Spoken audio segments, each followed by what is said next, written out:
গত এই বাসন্তী পুজোয় মুর্শিদাবাদ জেলার औरंगाबाद উচ্চ বিদ্যালয় তাদের প্রাইজ দেওয়া হলো, যারা মাধ্যমিকে লেটার মার্ক পেয়ে পাস করেছেন 12 জনকে।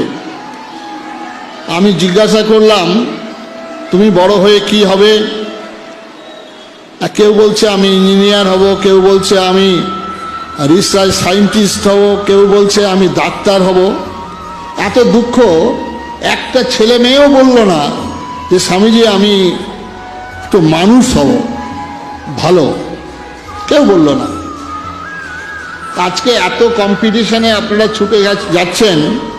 আমার ওখানে স্কুল আছে, 12টা স্কুল, একটা স্কুলে 3000 বাচ্চা ক্লাস 4 পর্যন্ত। কল্পনা করতে পারবেন?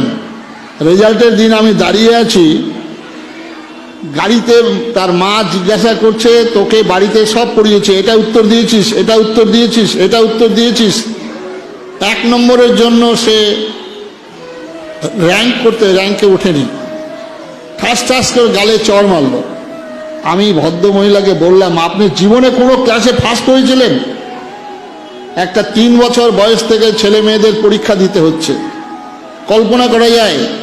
আর সেই অবস্থায় মা বাবার এত এক্সপেকটেশন একটা বাচ্চার সম্পর্কে, একটা বাচ্চা সময় পাচ্ছে না।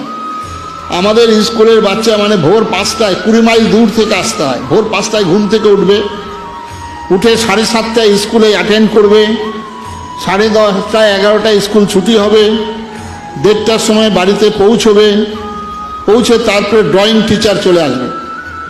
এবার ড্রয়িং টিচারে কিছুক্ষণ করলো, তারপরে চলে আসবে আপনার গানের টিচার, তারপরে পড়ার টিচার। মানে এতটুকু সময় নেই তার, যে তাকে যে স্বাভাবিক, যে তার খেলাধুলো, তার স্বাভাবিক চাহিদা, সেগুলোর সঙ্গে সে যুক্ত হতে পারছে না। সুতরাং আপনারা শুধুমাত্র এই পড়াশোনার কেরিয়ার তৈরি, ক্যারেক্টার বিল্ডিংটার খুব দরকার। না হলে আজকে মন্ত্রী বলছেন আমি ব্রাহ্মণের ছেলে, আমার কোয়ালিফিকেশন এই, আমি নরেন্দ্রপুর রামকৃষ্ণ মিশনে পড়াশোনা করেছিলাম, আমি 4টা দপ্তরের প্রধান। জজ সাহেবকে বলছে দয়া করে আমাকে জামিন দিন। কল্পনা করা যায়? তাহলে এই নরেন্দ্রপুর পড়াশোনার কি মানে?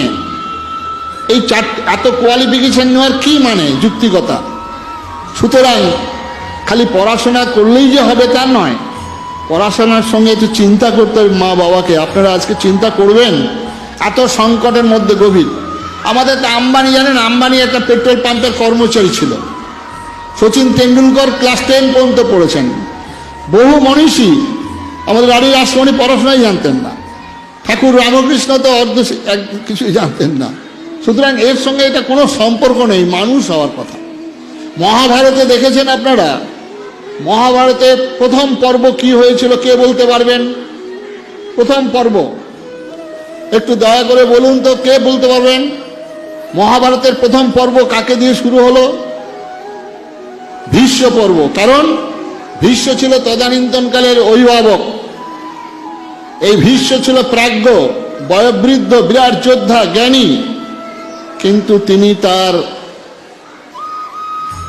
যারা বংশধর তাদেরকে ঠিক মতো পালন করতে পারেননি। তাই ভগবান কৃষ্ণ মহাভারতের প্রথম ভীষ্ম পর্ব ভীষ্মকে বধ করেছিল।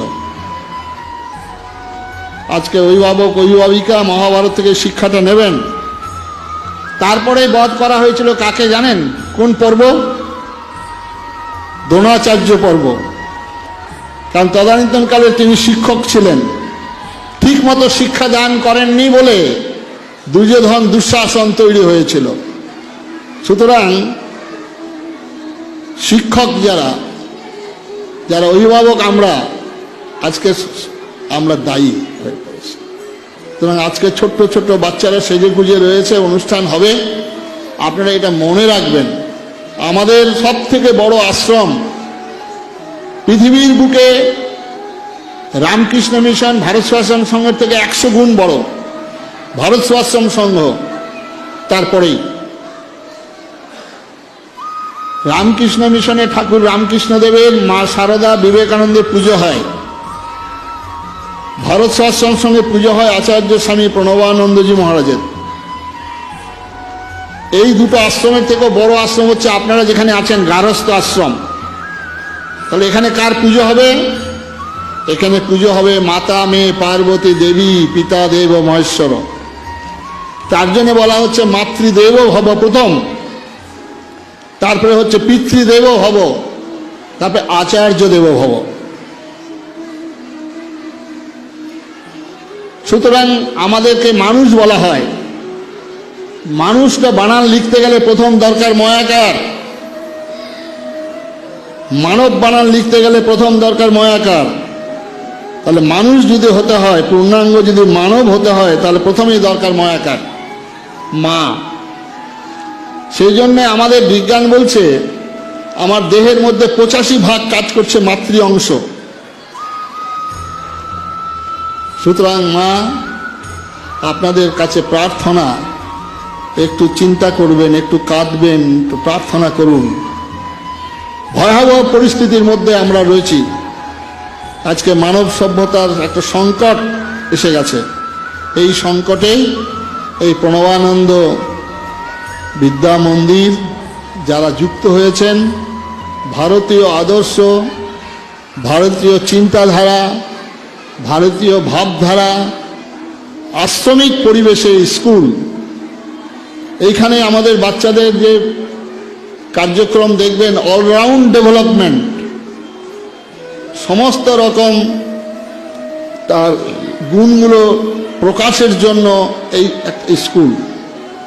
আজকে বেশিরভাগই স্কুলে যাচ্ছে সব ইংলিশ মিডিয়াম স্কুলে।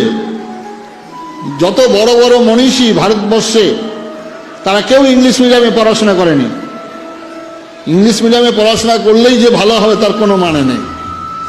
এই বাংলা মিডিয়াম থেকেই সব ভালো হয়েছে। সুতরাং আপনাদের ছাত্র নিঃসন্দেহে 3 ঘন্টা 3.5 ঘন্টা স্কুলে থাকে, কিন্তু আপনাদের সঙ্গে থাকে 24, বাকি সমস্তটা সময় আচার আচরণ, কথাবার্তা একটু সাবধানে বলবেন। এই ছোট ছোট বাচ্চাদের এত ক্যাচিং পাওয়ার, এত বেশি এদের স্মৃতিশক্তি চিন্তা করা যায় না। আগে ভর্তি হতে 6 বছর বয়সে ক্লাস 1, এখন 3 বছর বয়সে ভর্তি হয়ে পরীক্ষা দিতে হচ্ছে। আমাদের ওদিকে একটা স্কুল আছে, ক্রেস স্কুল, 12,000 টাকা পার মান্থ। যাদের মা বাবা চাকরি করে সেই বাচ্চাগুলোকে দিয়ে যায় সেখানে, তাদের ঘুমোয়, গান শেখায়, কথা বলায়।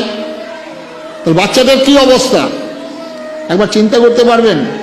সুতরাং অর্থের দিকে যদি ছোটেন, তাহলে বাড়ির এই সর্বনাশটা ডেকে আনবেন না। আসুন আজকের